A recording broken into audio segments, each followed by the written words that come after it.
여러분, 한 신문 기자가요, 각계 각층의 사람들을 이렇게 조사하면서 당신들은 과연 무엇을 소망합니까? 무엇을 바랍니까? 그런 설문을 조사했다고 합니다. 그랬더니 군인들은 그저 전쟁터에서 어서속히 평화, 전쟁이 끝나고 평화가 왔으면 좋겠다는 표현을 했고요.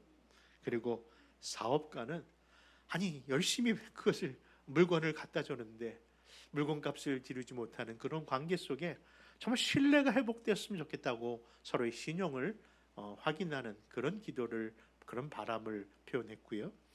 그리고 학생들은 자기의 꿈이, 그렇죠, 꿈과 소망이 이루어졌으면 하는 그런 바람을 적어냈고요. 그리고 연인들은, 그렇죠, 사랑을 이루었으면 좋겠다, 꼭 올해 좋은 사람 만났으면 좋겠다, 그런 글을 적었다고 합니다. 그리고 노동자들은 아무리 수고해도 어려움이 오니 참 안식을 좀, 쉼을 좀 얻었으면 좋겠다는 그런 여러 내용들이 있었다고 합니다. 여러분, 그런데 그 내용들을 한번 이렇게 정리해 보았습니다. 그렇죠, 평화, 그리고 신뢰, 사랑, 안식, 모든 꿈과 소망. 근데 그 모든 것들이 정말 멀리 있어서 그것을 꿈이라고 하고 바람이라고 요청하고 있는데, 생각해 보니까요, 그것이 다 어디에 있는 거 하니? 가장 가까운 내 가정 안에 있다는 것을 깨달은 겁니다. 여러분, 여러분들도 그 꿈과 소망과 기쁨과 평화와 안식을 원하십니까? 여러분 이미 여러분의 가정에 있음을 인식하시기 바랍니다. 그런데 그렇게 그 가정이 귀한 존재이며 복된 존재인데 내 가정 꼬라지를 보면 그 가정에 정말 평화가 있던가요? 아니, 그 가정에 진정으로 참 안식이 있고 신뢰가 있던가요? 여러분, 말 한마디가 칼이 되어서 차라리 말하면 안 되겠다 생각하고 침묵을 선언했더니 도리어 서로에게 불통이 되는 담이 되고 벽이 되어서 더 어려운 순간을 겪는 이 가정의 모습이 정말 우리가 살고 있는 그런 꿈과 장래가 있고 소망이 있는 곳이 맞냐는 질문을 아니할 수밖에 없는 겁니다. 여러분, 평화의 장소가 아니라 도리어 전쟁터가 되어버린 것이 오늘날 가정의 현실입니다. 그렇다면 그렇게 된 이유가 뭘까요? 저는 오늘 말씀을 여러분들에게 드리기 전에 결론적으로 표현해 본다면요, 여러분, 가정을 지으시고 가정을 준행하시고 가정을 통해서 영광 받기를 위하여 그 가정을 창조하신 창조주가 처음 그것을 계획하실 때 우리에게 표현하셨던 그 매뉴얼북을 따르지 않았기 때문이라고 저는 생각합니다. 여러분, 하나님께서 우리에게 허락하신 이 가정을 이렇게 하는 것이, 이렇게 해야 된다는 그 매뉴얼북대로 행하지 않았기 때문이라는 겁니다.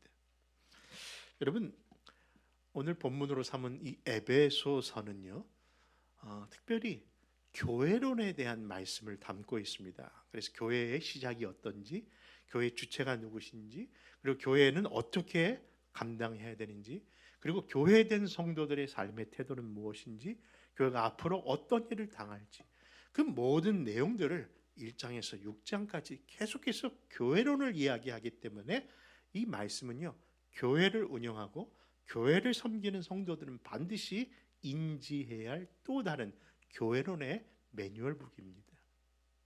그런데 이 에베소서가 교회론인 줄 알고 들어가 보니까요, 참 신기한 것은 교회에 대한 말씀만 있는 것이 아니라 그 교회와 동일한 부르심을 받은 또 다른 공동체, 곧 가정에 대한 이야기가 계속 반복되고 있는 거예요. 아니, 마지막 부분에서 더 클리어하게 가장 중요한 가정에서의 부모, 가정에서의 부부의 관계, 가정에서의 자녀들에게 주시는 말씀으로 이 에베소가 마지막 결론을 내리거든요. 그런 의미에서 정말 교회와 가정, 가정과 교회는 하나이구나, 왜냐하면 이 둘을 공동체를 만드시고 계획하신 분이 한 분, 바로 하나님이시기 때문에 그런 줄 믿는 겁니다. 여러분, 그렇습니다. 교회와 가정을 지키는 유일한 비결이 바로 이 말씀 속에 있는 것이죠. 그래서 이 에베소서는 교회를 통해서 그리고 가정을 통해서 주시는 말씀이 있는데, 근데 안타깝게도 이 에베소서라는 말씀 안에도 그렇게 평화, 안식, 참 소망이라는 기대감 속에 읽어보지만 그 에베소서 전체에서 흐르는 그 영적 분위기는요, 서두에 드린 표현처럼 전쟁터예요. 왜 그럴까요? 그것은 사도행전 19장에 이 에베소가 어떤 곳에서 시작되는가를 보았기 때문입니다. 그것을 또 증거합니다. 여러분, 에베소, 저도 재작년에 에베소를 다녀와서 이제는 좀 할 말이 좀 생겼는데, 그렇죠? 누구도 뭐 창경 안 갔다 온 사람이 뭐 더 말을 하는 것처럼요. 지금 생각해 보니까 제가 이스라엘도 가보지도 않았고 또 애굽도 가보지 않았는데 맨날 이스라엘 얘기를 하고 있는 이제 에베소는 갔다 왔으니까 좀 말 좀 하겠습니다. 여러분, 에베소를 갔더니요, 정말 대단한 곳이더라고요.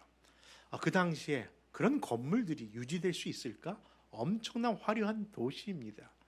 아니, 그 안에 5만 명이 들어가는 그런 큰 콜레시움 같은 그런 연극장이요, 몇 개가 있을 만큼 많은 사람들이 있던 곳이에요. 그런데 그 안에서 무슨 일을 행했는지, 그리고 그 사람들이 도대체 무엇을 통해서 그렇게 번성했는지, 그래서 한마디로 말하면요, 이방신을 섬기는 것, 주술신을 섬기는 것, 그리고 그에서 그런 그 이방신을 섬기는 일에 뒷전에 있는 그 많은 여신들이 다 창기였다는 것을 보게 되면서 그곳이 얼마나 타락한 시티였는가를 깨닫게 되었답니다. 보고 왔답니다. 근데 여러분, 그러다 보니 그곳에 뭐예요? 영적 그 어려움이 정말 많을 수밖에 없었던 것이죠. 혹시 북가주에서 오신 분들 혹시 양해하고 들으십시오. 저도 북가주 출신이라 말씀을 드리는데요, 샌프란시스코로 올라가면요, 야, 그 관광도시, 캘리포니아에서 가장 멋진 도시라고 하고 많은 사람들이 그곳에 있지만요, 이상하게도 이 북가주 캘리포니아에는요, 큰 교회가 많이 없습니다. 아니, 교회가 그렇게 부흥이 안 됩니다. 특별히 하나님의 말씀대로 전하는 그런 특별한 강단인 장로교회가 부흥된 교회가 없어요. 유일하게 침례교회가 부흥한 교회는 몇 교회가 있는데 장로교회가 부흥을 안 합니다.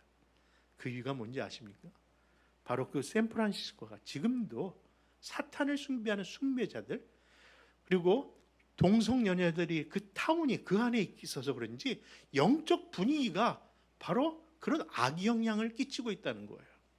마찬가지로 이 에베소가 그런 지역이었다는 거예요.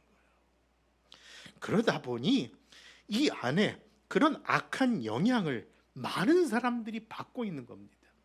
그래서 에베소서를 전체를 읽어보면요, 바로 그 사람들이 그런 세상 풍조에 녹아져 있었고 그것이 죄인지도 모르고 그냥 그 일에 순종하고 살았다는 것을 지적하면서 에베소서가 이야기하고 있는 거예요.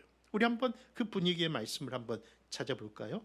몇 구절을 한번 찾겠습니다. 에베소 2장 1절과 2절 말씀 같이 먼저 읽습니다. 시작. 그는 허물과 죄로 죽었던 너희를 살리셨도다. 그때의 너희는 그 가운데서 행하여 이 세상 풍조를 따르고 공중의 권세 잡은 자를 따랐으니 곧 지금 불순종의 아들들 가운데서 역사하는 영이라.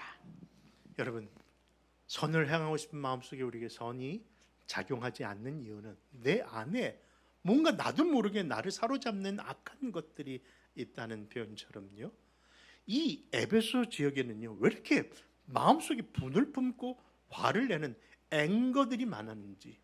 여러분, 에베소 4장 26절과 27절은 또 이렇게 말씀합니다. 같이 또 읽어볼까요? 시작.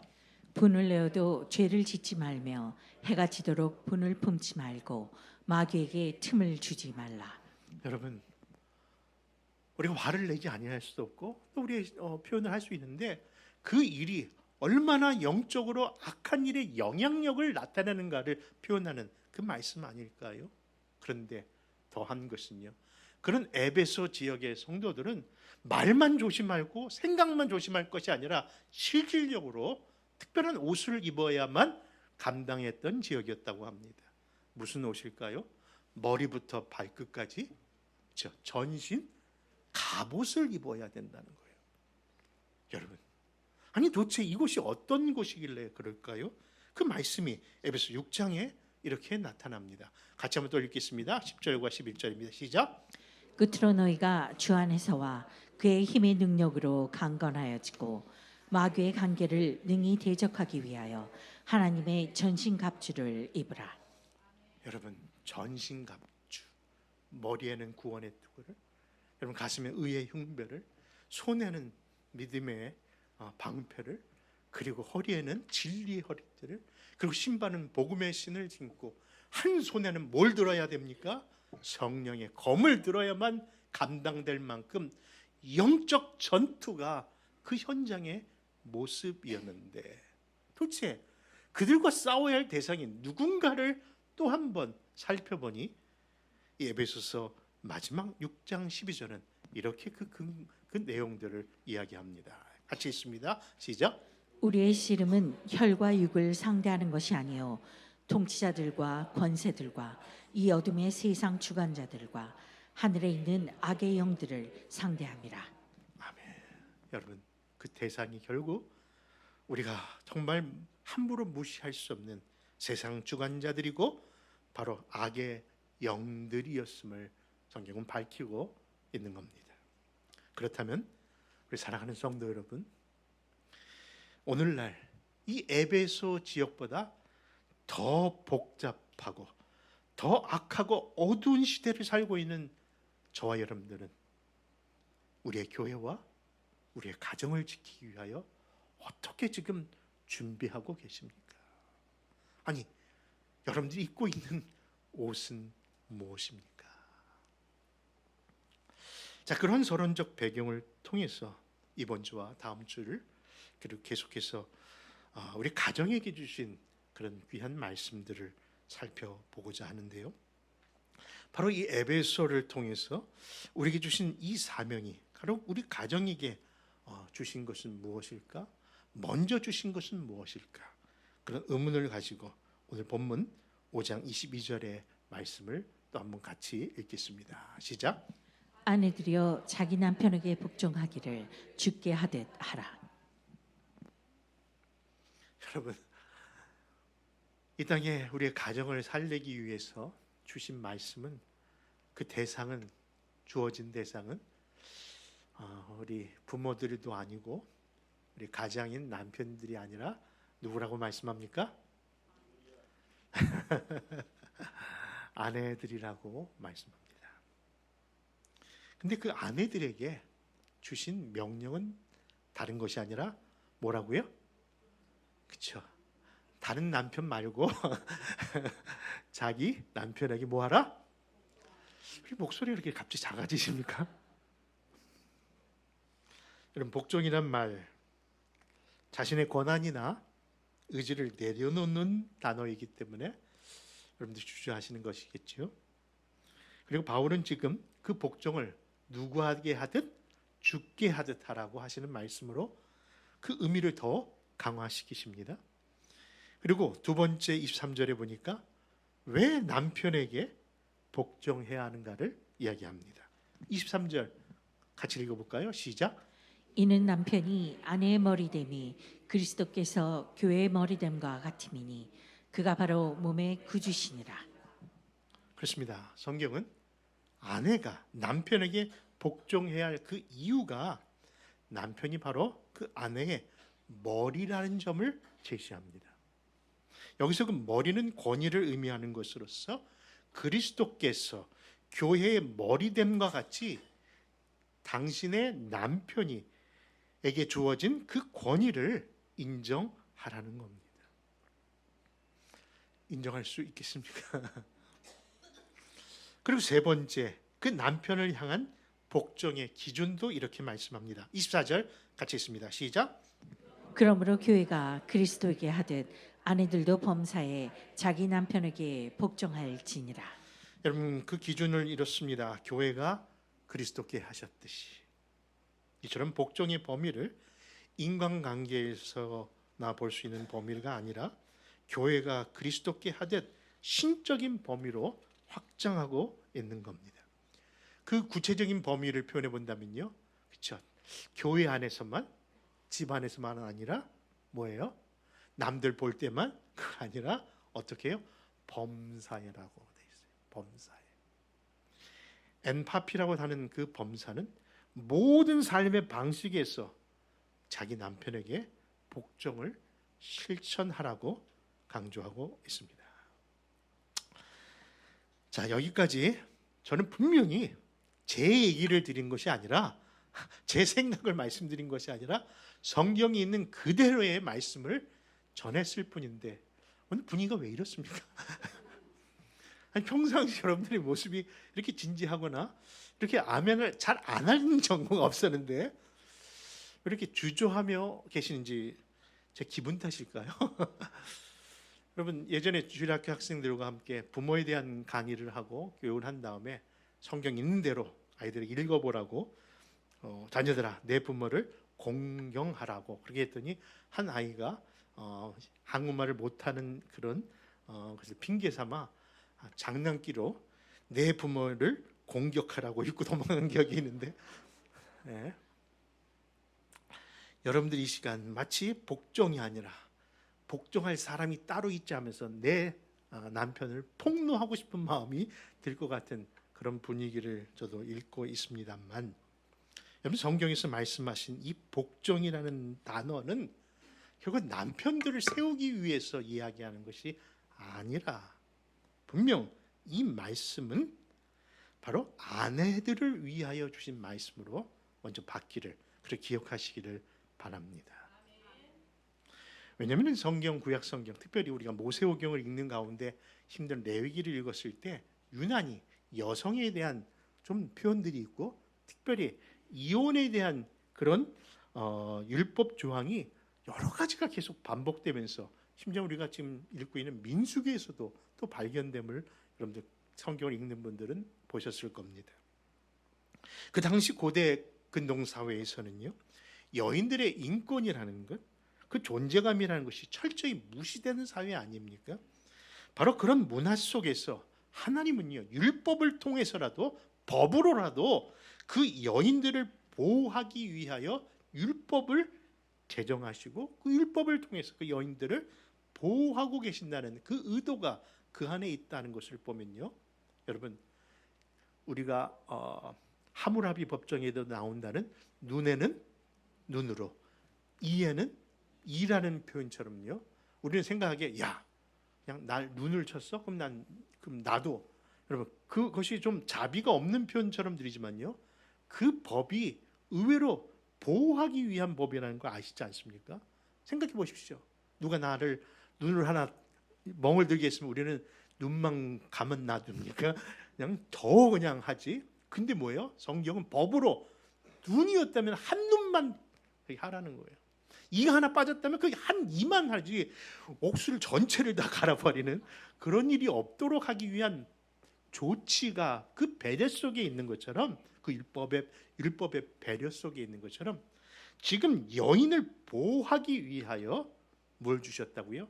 말씀을 주시고 법을 주시고 그 명령을 주셨다는 거예요. 그러니까 아내들에게 자기 남편을 복종하라고 하는 것은 남편을 위한 말씀이 아니라 바로 아내를 위한 말씀으로 이제는 이해되셨습니다. 나같이? 어휴, 감사합니다. 여러분, 남자라는 존재 다 사셔보니까 아시잖아요, 그렇죠? 여러분, 그 남자라는 존재는요 정말 단순한 존재이기 때문에 하나님이 지으실 때 그 남자라는 것을 너무나도 잘 알고 있는 하나님께서 아내들을 위하여 남자를 다루는 법을 하나 가르쳐 주신 거예요. 그게 뭐라고요? 그에게 복종만 해주는 척하면, 척이 아니고 해주시면 그럼 된다는 것 아닐까요? 극단적으로 이야기를 드린다면요, 남자는 모든 것이 다 없어도요 그 존재 가치를 인정해주고 그 권위를 인정해주면요 다 없어도 그것만으로 좋다고 하는 게 남자더라는 거죠. 그 예로 사무엘상 25장에 특별한 말씀이 그 사건을 이야기합니다. 그 내용을 더 우리에게 교육합니다. 특별히 그 사무엘상 25장이면 세 사람의 이름이 나오는데, 첫째는 아비가일이 나오고요. 그 다음에 나발이 나오고, 그리고 그 유명한 다윗이 나옵니다. 근데 이 3인 관계가 아주 애매해요. 근데 이 3인의 관계를 통해서 방금 남자라는 존재를에게 그 권위만 심어주면 어떤 영향과 어떤 상황이 펼쳐지는가를 이해해 주는 아주 좋은 말씀이 아닐까 하는 겁니다. 그 내용은 이러합니다. 다윗이 사울에게 쫓겨다니지 않았습니까? 그렇죠? 그런 어려운 순간에도 그래도 같이 함께 나온 수하들이 있었습니다. 약 600명이 되는 그런 군사들과 함께 그런 행동을 같이 합니다. 그러나 그 많은 사람들과 함께 한다는 게 얼마나 쉽지 않은 일입니까? 그렇죠? 먹고 자고 숨어야 되는 여러 일들. 그러던 가운데 광야 생활 가운데 마온 근처 갈멜에 이르렀는데 그곳에서 뭐예요? 아주 부자로 알려져 있는 나발의 양떼를 만납니다. 그리고 그 목자들 많은데 세상적인 방법은 그들의 양을 훔치고 그것을 해서 소유할 수 있으나 무례한 행동을 하지 않고 도리어 그들을 도와서 보호해주는 일을 다윗과 그 부수아들이 이렇게 행합니다. 그런데 그 어느 날 양털을 깎는 축제의 날에 맞춰서 그때 다윗이 아주 조심스럽게 그리고 아주 예의 바르게 그 나발의 그 사람들에게 하나의 청을 합니다. 그것은 바로 내 병사들에게 필요한 음식과 또 물을 좀 얻을 수 있겠냐고 하는 그런 부탁을 한 겁니다. 그런데 그 조심스러운 부탁에 나발이 다윗의 요청을 어떻게 무례하게 거절했는지, 그것이 그냥 거절이 아니라 삼중적으로 그를 무시하면서 그를 거절했다는 말씀인 겁니다. 그 25장 10절은 이러합니다. 다윗이 누구냐? 여러분, 어린 삼척 동자도 사울은 천천히요, 다윗은 만만이라는 것이 그 당시에 누구나 다 아는 유행가인데 그것을 모를 리 없는 나발이 그 다윗을 무시하면서, 여러분, 나발이 다윗을 그렇게 무시합니다. 이새는 누구인가? 그리고서 나중에 근일에 도망치는 노예가 많다는데, 여러분, 한나라의 왕인 그였던 그를 이제는 노예처럼 그렇게 무시하고 다윗의 자존심을 건드린 겁니다. 여러분, 다윗 어찌 보면은 어질고 또 어진 그런 인물이 다윗이라고 할 수 있을진데, 그런 어진 다윗이 갑자기 분노하면서 자기 수하 있는 중에 400명을 중부장시켜서 저 나발을 가만두지 않겠나라고 쳐들어가는 일이 일어난 겁니다. 근데 여러분, 그 순간 그 소식을 들은 그 어리석은 나발의 아내, 혹시 그 이름 기억나십니까? 아비가일입니다. 그 아비가일이 그 다윗과 수하들을 가로막으면서 지혜로운 행동을 해요. 그게 뭐냐면은 최대의 존경의 표시로 이렇게 말합니다. 그가 다윗의 발에 엎드려 가로되 내 주여, 언제 봤다고 주입니까? 청컨대 이 죄악을 내게로 돌리시고, 그렇죠? 남편이 잘못한 것을 자기에게 돌리고 이 여종으로 하여금, 그렇죠? 분명히 그 시대의 사모님이신데 말입니다. 스스로를 종으로 표현하면서 주에게 말하게 하시고 이 여종의 말을 들어옵소서. 여러분, 이처럼 지혜로운 그 나발의 아내 아비가일을 통해서 다윗이 뭐예요? 마음이 수그러집니다. 그 이유가 뭘까요? 남자는 단순합니다. 아무리 흥분하다고도 그 사람을 존경하고 칭찬해주는 그 말이 한마디가 그 자존심을 다시 세워줬기 때문에 절대절명의 위기에서 모면하는 일이 일어난 겁니다. 결국 남자는 뭐만 세워주면 된다고요? 그렇죠. 자존심만 세워주면 되는데, 그런 의미에서 복종하라고 하셨구나. 여러분, 근데 사실 이 남자의 자존심을 세워줘야 될 그 지혜로운 아내이기보다 대부분 뭐예요? 죄송합니다, 많은 아내들이 남편을 향하여 심한 말과 행동으로 인하여 도리어 더 심한 어려운 일들을 보고 있는 것, 이게 남의 얘기가 아니지 않습니까? 여러분, 아니 내가 당신을 위해서 얼마나 해준 게 얼마나 많은데, 여러분 아무리 모든 것을 다 해주고 모든 것을 다 헌신해도요, 남자는 딱 하나만 기억한다니까요. 뭐만 기억해요? 자기를 존중했는가를 이야기한다는 거죠. 그러니까 여러분들, 다른 모든 것을 잘하는 아내이라 할지라도 죄송하지만 그 존중을 모르고 그렇게 그것을 하지 않는다면 그 아내는, 죄송합니다, 최악의 아내인 겁니다. 이에 대하여 지혜서인 잠언에서는 이렇게 이야기합니다. 같이 한번 읽어볼까요? 시작. 고운 것도 거짓되고 아름다운 것도 헛되나 오직 여호와를 경외하는 여자는 칭찬을 받을 것이라. 그 손의 열매가 그에게로 돌아갈 것이요 그 행한 일을 인하여 성분에서 칭찬을 받으리라. 14장 1절입니다. 무릇 지혜로운 여인은 그 집을 세우되 미련한 여인은 자기 손으로 그것을 허느니라. 아멘. 사랑하는 여성도 여러분, 여러분이 정말 여러분들의 가정을 위하고 남편을 위한 돕는 배필이 되길 원하신다면요, 제가 다른 말씀드린 것이 아닙니다. 성경이 말씀하신 그대로 한번 해보시라는 겁니다. 여러분, 성경이 말씀하신 그 매뉴얼대로 숙지하시고 그렇게 한다면요, 처음에는 어색하시겠죠. 처음에는 힘들겠죠. 목사님 살아봤어요? 저 인간이 어떤 인간이 아십니까?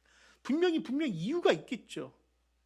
그러나 여러분, 하나님의 말씀은 살았고 운동력 있고요, 역사하는 능이 있어서 반드시 그 골수까지도 쪼개게 하시는 하나님의 역사가 그 사람 변하게 할 줄 믿습니다. 그래서 다시 말씀드리는 것입니다만, 아내들에게 요구하시는 이 복종이라는 단어는 여러분 바로 남편에 대한 복종에 대한 표현이기는 하나, 결국 그 말씀에 대한, 하나님께 대한 순종이라는 사실로 받아들이시면 될 줄 믿습니다. 여러분, 그렇죠? 하나님 말씀에 순종하는 그 자세로 바뀔 때, 그렇죠? 인류의 최초의 여성이었던 하와는요, 하나님의 말씀을 저버렸습니다. 불순종했습니다. 그래서 선악과를 따가 먹는 그런 자리에 이르고 말았습니다. 그런데 여러분, 순종의 자리에 나간 여인이 있습니다. 바로 그리스도를 잉태한 마리아입니다.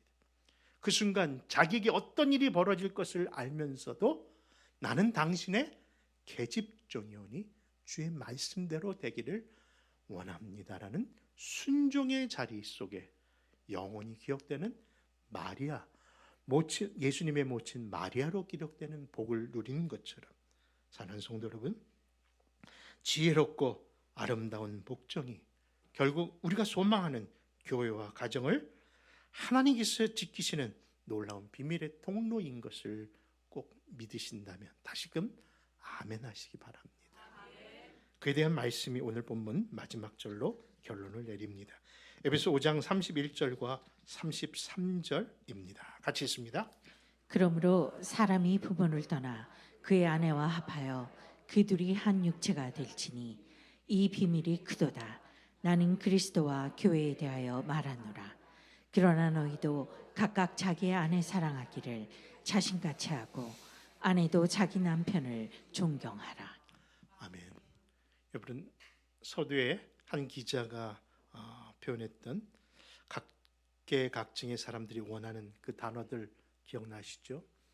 여러분, 안식, 꿈, 사랑, 평화, 기쁨, 그 모든 것 바로 우리 가정 안에 있는 겁니다.